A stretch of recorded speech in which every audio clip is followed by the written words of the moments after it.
Olá, queridos amigos, começando agora mais um Lado a Lado. E olha só, ela tem um currículo invejável, 2 vezes doutora, 2 vezes pós-doutora, é coautora de diversos livros e agora, dia 21, na próxima quinta-feira, ela vai estar lançando o seu 3º romance. Eu tenho a honra de conversar no programa de hoje com a professora doutora Olga Sodré. Bem-vinda, dona Olga! Eu me sinto muito feliz de estar aqui com você, minha querida. Está em Salto, uma cidade que eu conheci na minha infância e que eu gostava muito de visitar.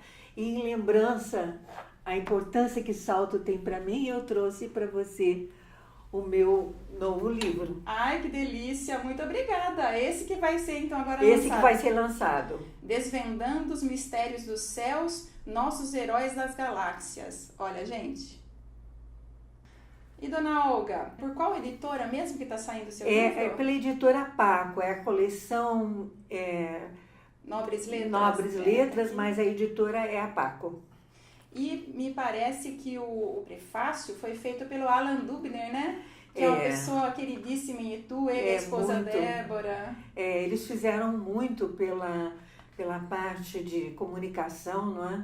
Na internet. Eles foram os primeiros a lançar. E ele teve um papel fundamental no centenário do meu pai, que ele que ajudou a promover. Muito bom, muito obrigada pelo livro, viu? Vou ler com carinho. Eu vou deixar aqui, tá bom? Tá bom. Então, dona Olga, a senhora falou aí do seu pai, eu vou adiantar aqui para o público que o pai da dona Olga é um historiador muito querido aqui no Brasil, falecido já, que é o professor Nelson Werneck Sodré, né? Que muitos livros e a gente vai falar dele mais adiante, tá bom? Com prazer, eu gosto de falar dele. Vamos falar primeiro do lançamento do seu livro novo aí. Sim. Vai ser na próxima quinta-feira, ali no prédio do antigo Ituano Clube, né? É isso mesmo. O que vai ter aí nessa noite de lançamento? Eu não sei se vocês sabem o que é sarau. Sarau é quando se reúne a literatura com a música. Antigamente havia muito sarau, mas é uma oportunidade em que o coral Vozes de Itu, não é? Com Luiz Roberto de Francisco, que você já entrevistou aqui. Grande professor Luiz Roberto. Ele vai, então, apresentar músicas da Quaresma, porque o livro tem muitas coisas de arte, de pintura e também de música. Traça todo o roteiro das festas religiosas, não é? Comemoradas em Itu. E aí tem a oportunidade de falar das celebrações musicais. E eu, conversando com ele, tive a ideia de pedir a ele que fizesse essa junção entre literatura e música, lembrando a ideia do sarau. E quem são os parceiros aí na promoção do evento? Então, como eu sempre tive, desde o centenário, em 2011, eu tive apoio, né, de vários órgãos de Itu. Foi na época decretado o ano Nelson Werneck Sodré pela prefeitura. A Secretaria de Cultura da atual prefeitura nos integrou às festas de celebração da cidade, né? O que para mim foi uma alegria, porque também no centenário foi na época do aniversário da cidade. E, então, um parceiro que está realmente organizando é a Secretaria de Cultura de Itu. Mas nós temos também, então, o Museu da Música, o Coral de Itu, o Jornal Federação, a Acadil, que também já nos recebeu para apresentação de outros livros, inclusive criou a cadeira Nelson Werneck Sodré, né? E a minha assessora de imprensa é a mais nova representante. Isso mesmo. Então eu tenho assim um reconhecimento. Quando lançou o livro do centenário, os 400 anos de Itu, eu escrevi também nesse livro do centenário, não é? Falando das minhas raízes ituanas. Então, a minha pergunta seria, mas a senhora já adiantou, por que a senhora escolheu Itu para o lançamento, né? Eu sei que parece que o livro, esse novo livro que a senhora está lançando é ambientado em Itu e que a senhora também tem a mãe ituana, né? Minha mãe é. Nós somos de origem italiana, nós fazemos parte da comunidade italiana. Eu tenho muita honra, fui na Europa quando eu morei 14 anos na França, eu fiz questão. O meu primeiro mestrado em psicologia foi sobre a língua materna, né? Eu acho muito importante a questão das raízes. Eu me sinto muito ligada a Itu, porque meus avós imigraram da Itália para Itu e foram muito bem acolhidos, de modo que eu sou grata à cidade. E a senhora mora em Itu agora, né? Agora eu estou me transferindo do Rio para Itu, estou me instalando, quer dizer, nesses últimos anos, desde 2008, eu fiquei acompanhando a minha mãe com um pé no Rio, outro pé em Itu. Agora o pé que está em Itu está crescendo e as raizezinhas voltaram a crescer também, de modo que eu estou mais em Itu agora do que no Rio. Ok, agora... Professora, eu queria que você adiantasse um pouquinho do conteúdo do livro, porque eu ainda não li. O nosso público também não leu, então tá todo mundo curioso, todo mundo querendo saber um pouquinho do que se trata, desvendando os mistérios dos céus, nossos heróis das galáxias. Então, é um livro de diálogo entre a ciência e a espiritualidade. E começou com o fato de que eu acho que mesmo os estudantes de ciência não sabem o valor dos precursores da ciência brasileira. São pessoas fantásticas que conseguiram realmente expandir a nossa ciência. E para se ter uma ideia, um dos personagens do livro, porque mistura personagens reais, cientistas que realmente existiram, com o qual eu convivi. Um deles é um grande físico, não é? Que era considerado por Einstein um dos 10 maiores físicos mundiais. Então, temos ainda a jovem geração que infelizmente está tendo que sair do Brasil para continuar a carreira, porque às vezes aqui não há condições, mas nós temos muitas pessoas nos laboratórios que pesquisam as galáxias, que é o grande tema da ciência, né? Atualmente, é da pesquisa do cosmos, não é?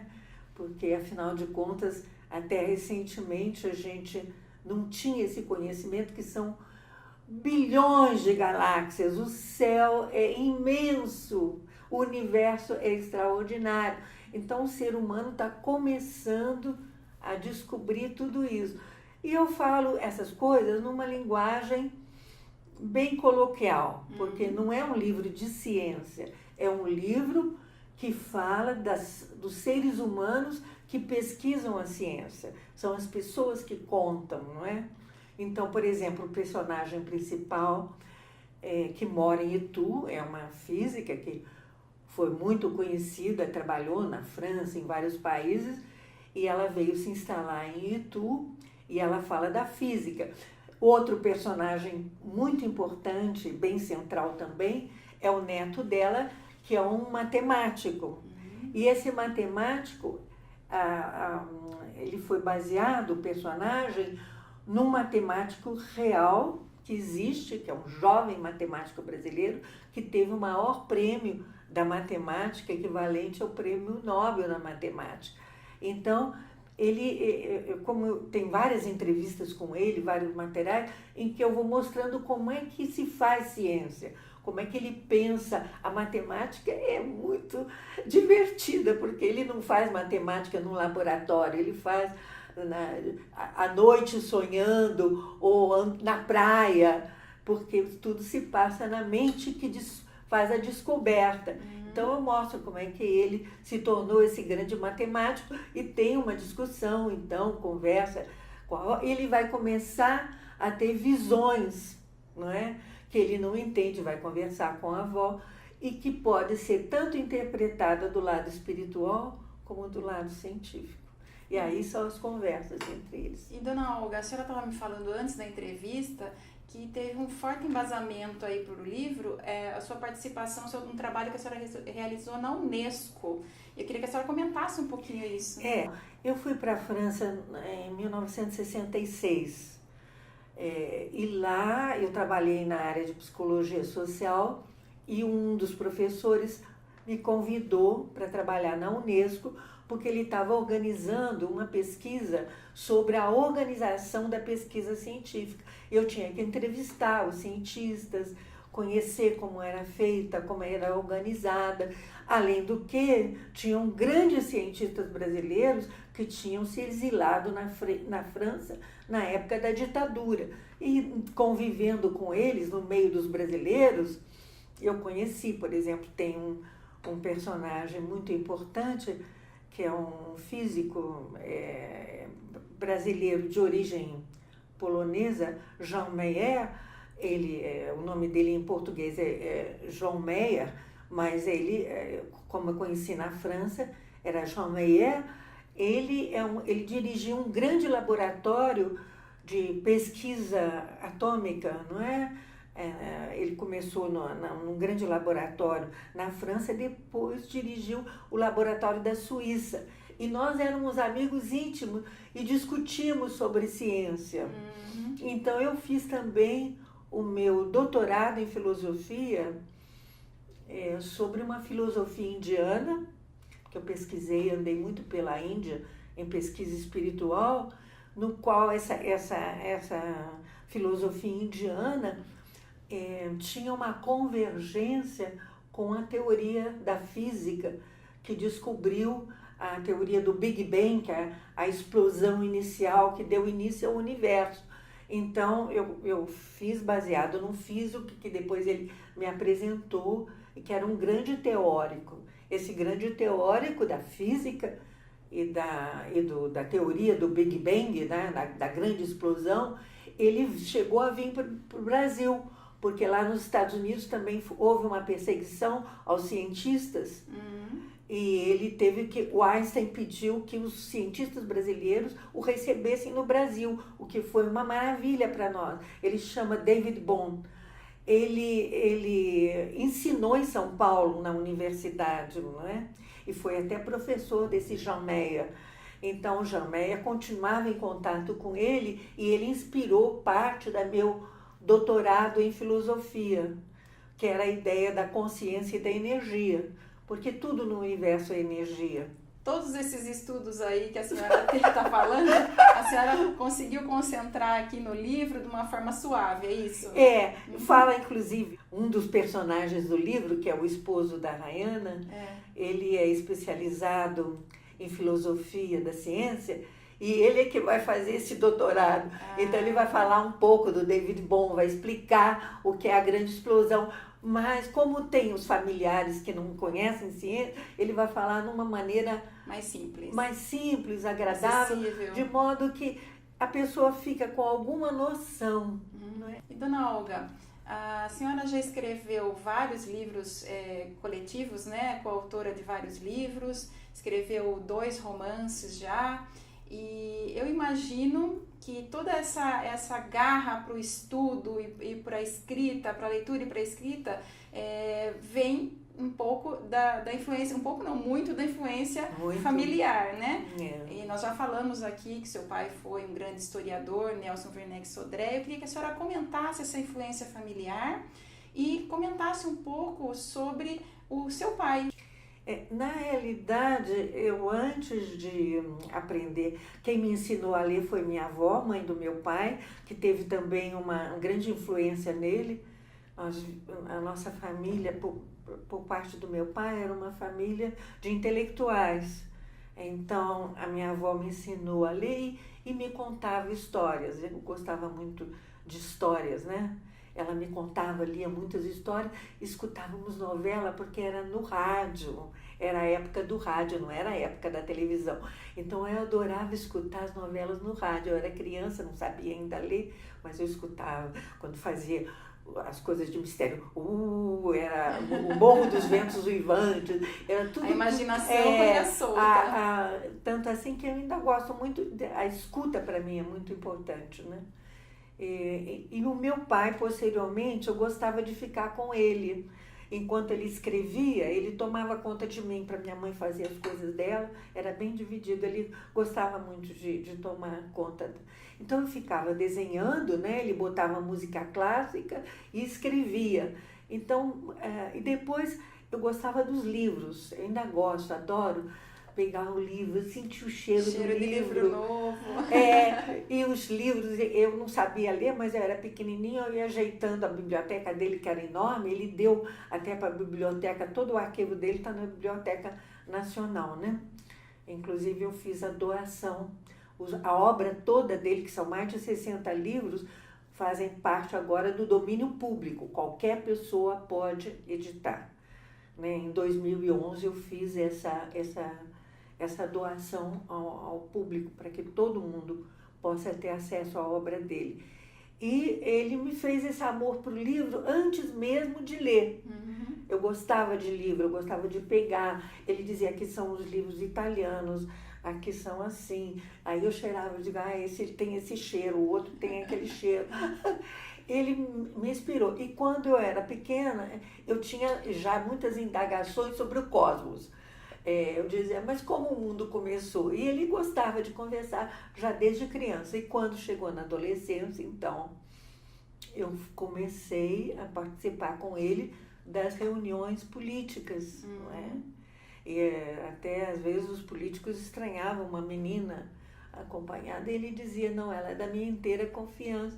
E de modo que ele foi me formando, eu ajudava também com os livros, a fazer as fichas dos livros dele. E a senhora falou que doou, em 2011 doou as obras dele, né? Para domínio público. Para domínio público. É porque domínio público é só 70 anos depois do falecimento da pessoa. Então, ela seria lá até 2040, não é?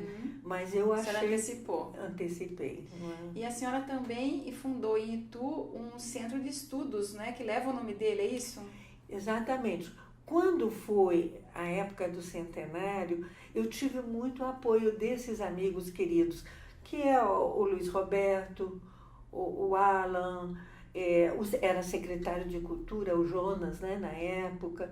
Eles todos compartilharam, e foi de Itu que partiu, foi para o Brasil todo. Depois, grandes instituições, a Academia Brasileira de Letras, o Instituto Histórico Geográfico, a Casa Rui Barbosa, no Rio, eventos, o Teatro Casa Grande, no Rio. Muitos lugares fizeram eventos, mas quem soltou a bola foi Itu. O start foi Itu que deu. Foi. Então, aí o Luiz Roberto tem o Instituto Cultural de Itu. Uhum. E como nós somos muito amigos, conversando, tivemos a ideia, ele é historiador, não é? E admira muito meu pai. E aí ele teve essa ideia de fazer alguma coisa. Eu falei, vamos fazer. Já tem no Rio, já tinha criado em 2008 o Instituto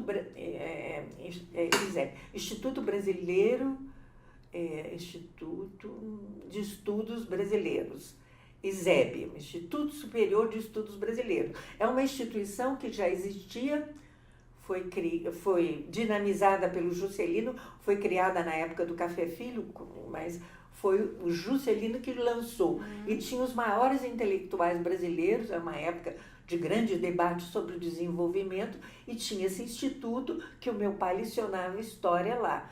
Então, em lembrança desse instituto, eu criei o ISEB, Instituto Superior de Estudos Brasileiros, Nelson Werneck Sodré, lá no Rio. E aí, quando eu vim para cá conversando do ISEB com o Luiz, ele disse, mas o ISEB é lá no Rio. Eu falei, então vamos criar aqui em Itu, para Itu também ter, vamos criar o Centro de Estudos Brasileiros, Nelson Werneck Sodré. E, então, ele começou, na realidade, no Instituto Cultural de Itu. E depois, quando terminou o centenário, ele terminou, mas eu guardei o Facebook e tudo isso, e a minha assessora de imprensa, Gisele Scaravelli, essa que eu disse que foi agora, a nova acadêmica, ela está dinamizando, agora é trabalho dela, viu? Aliás, a Gisele vai estar aqui Dentro em breve, aguardem. Aguardem. Dona Olga, eu falei no começo do programa que a senhora tem um currículo invejável, e tem mesmo, né? São 2 doutorados, um inclusive na Sorbonne, em Paris, 2 pós-doutorados. Eu queria que a senhora comentasse assim, quais foram as áreas de estudos, embora a senhora já tenha falado um pouquinho sobre isso lá atrás, mas comentasse um pouquinho mais sobre essas áreas em que a senhora se dedicou aí mais. Eu comecei na área das ciências sociais, me interessava muito pelas ciências sociais. Eu fiz a Fundação Getúlio Vargas, no Rio, e aí ganhei essa bolsa de estudos. Eu fui para a França com bolsa de estudos, né?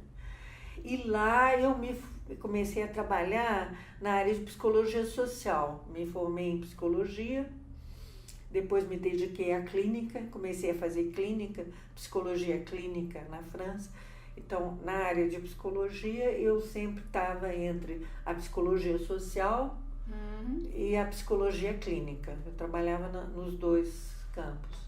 Trabalhei mais de 40 anos em psicologia.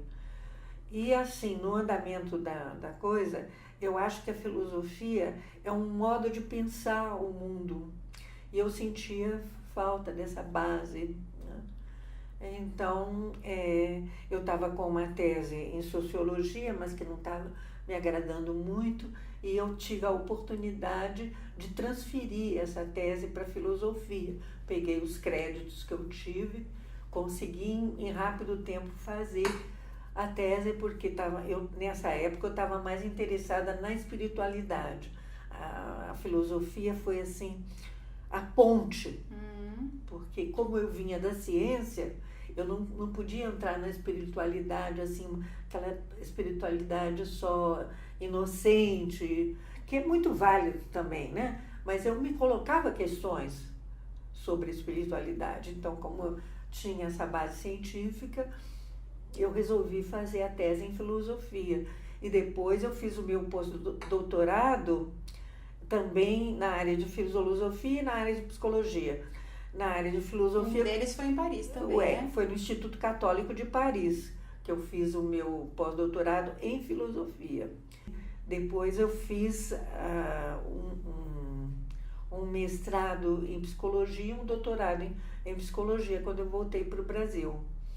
Eu fiz na área do diálogo interreligioso, que me interessa pelo fato de eu ter caminhado pela Índia, por toda a espiritualidade oriental.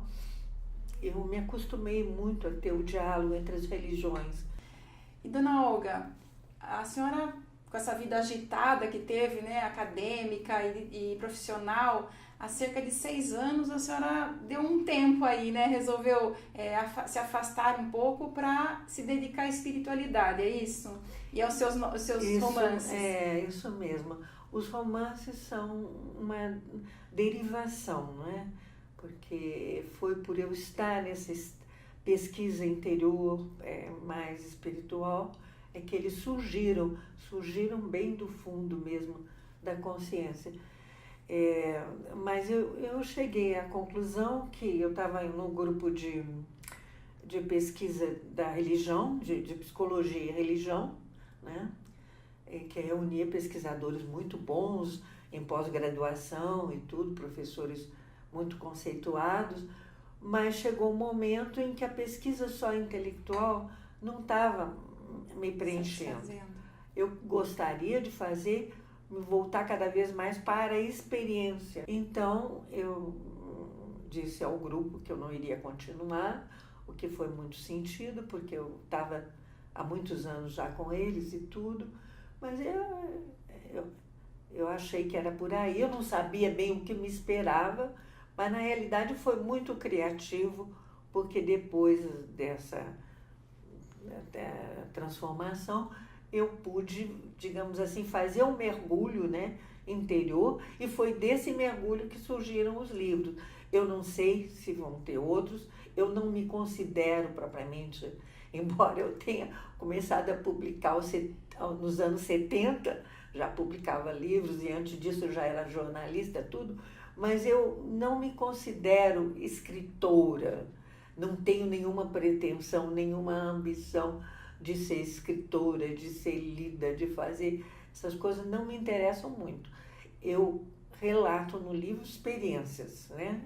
E procuro fazer isso numa outra questão que sempre me interessou, continua me interessando, que é o social, o mundo no qual a gente vive. Eu me situo no mundo, acompanho tudo que está acontecendo no Brasil, me interessa muito pelo nosso país, quero o melhor para ele, então sempre eu retrato o social, né, a vida das pessoas, o social, o psicológico, são as pessoas vivas que me interessam, e aí dá uma abertura para um outro espaço, que é uma indagação, não é nunca uma coisa. Nesse livro, por exemplo, Desvendando os Mistérios das Galáxias, a figura central é o Cristo, como o outro anterior, tem um sobre Nossa Senhora, são as visões com Nossa Senhora.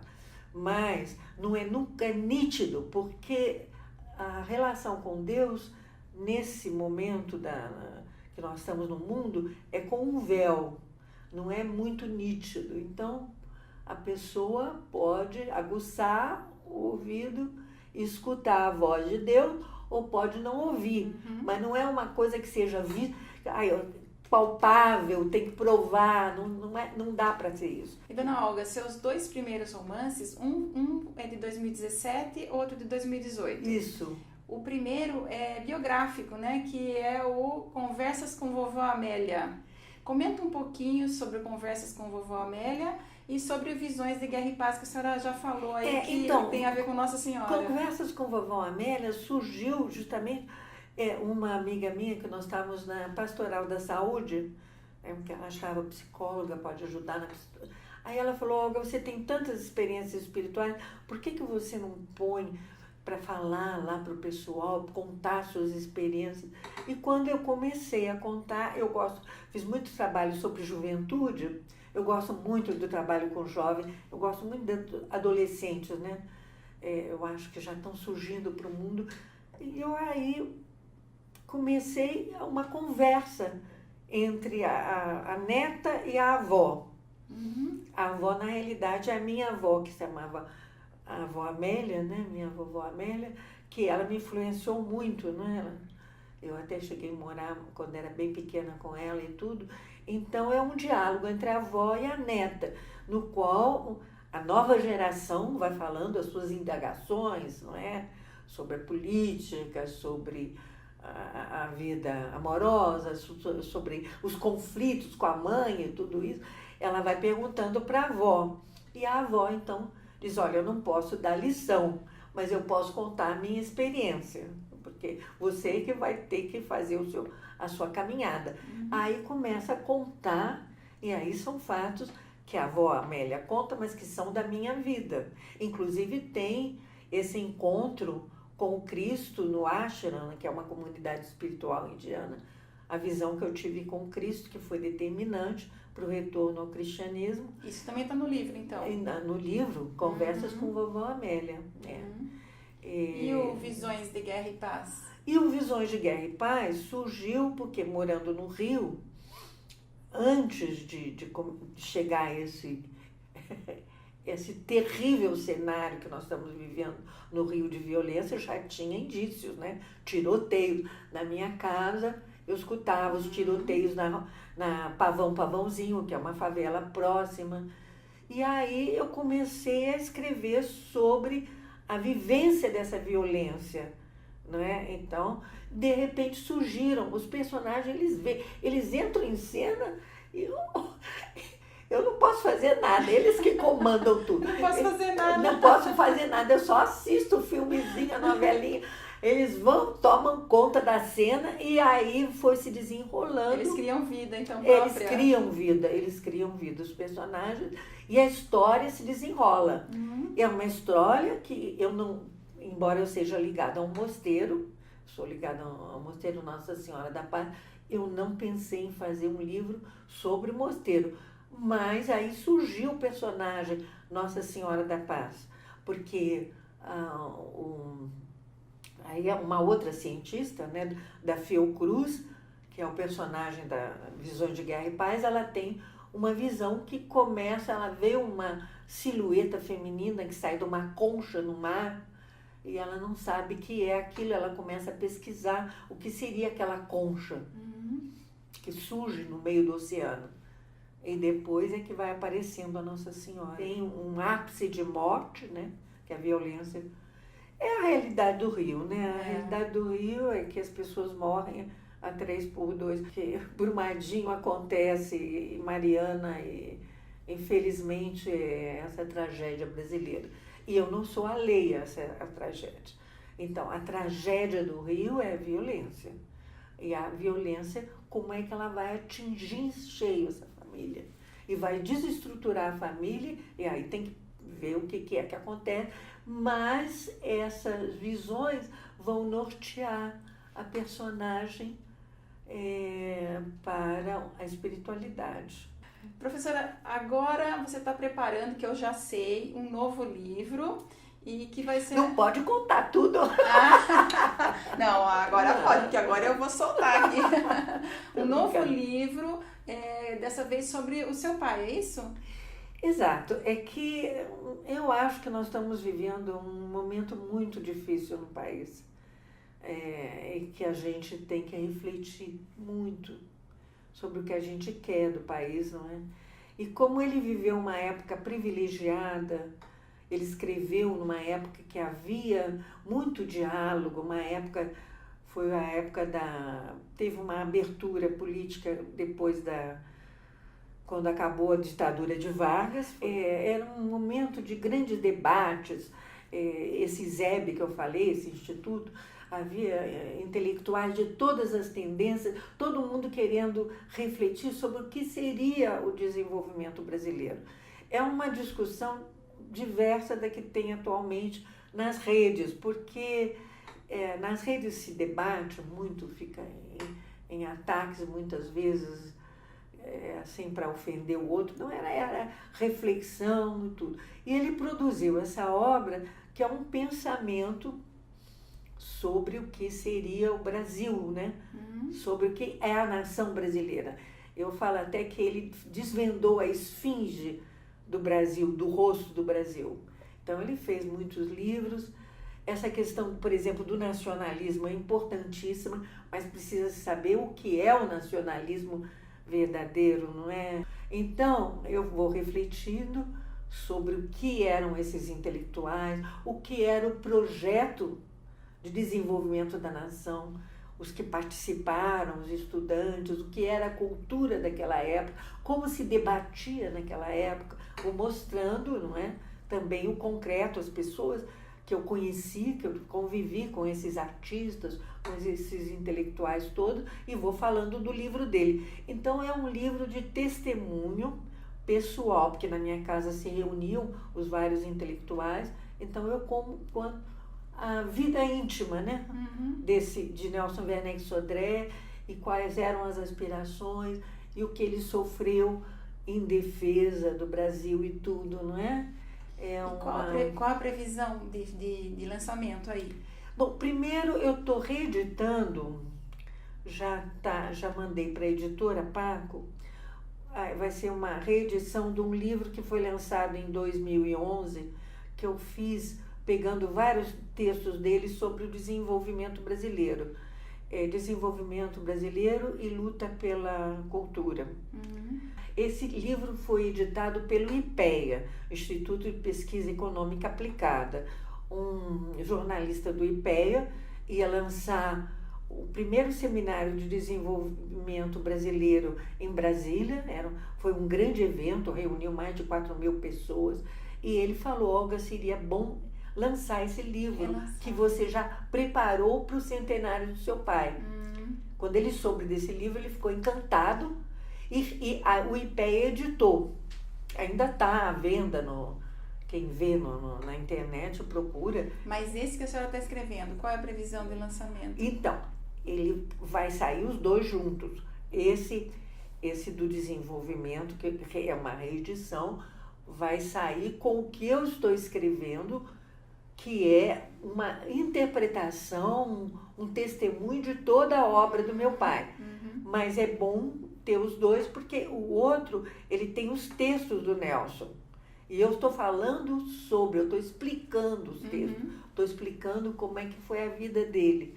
Então os dois vão juntos. Eu estou até pensando em botar os dois num boxinho, sabe, de livro para vender. Bom, fica legal, hein? Fazer os dois assim juntos. Vender junto, né? Vender junto. Eu tenho que ver com a editora como é que pode fazer e tudo. Mas eu estou pensando para o ano que vem, né? Porque cada 2020.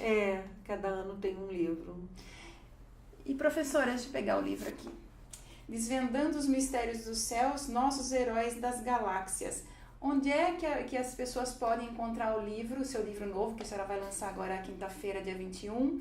Onde que pode encontrar para comprar, quem quiser? Então, é só ir no evento, dia 21, a livraria do shopping com a editora Paco, vão estar lá para vender. No dia 21, lá no antigo Clube Ituano, onde eu vou fazer... Qual é o seu horário? É às 7h30, né, do dia 21. Nós vamos fazer essa conversa com o autor, no qual eu vou explicar por que eu escrevi o livro e tal coisa.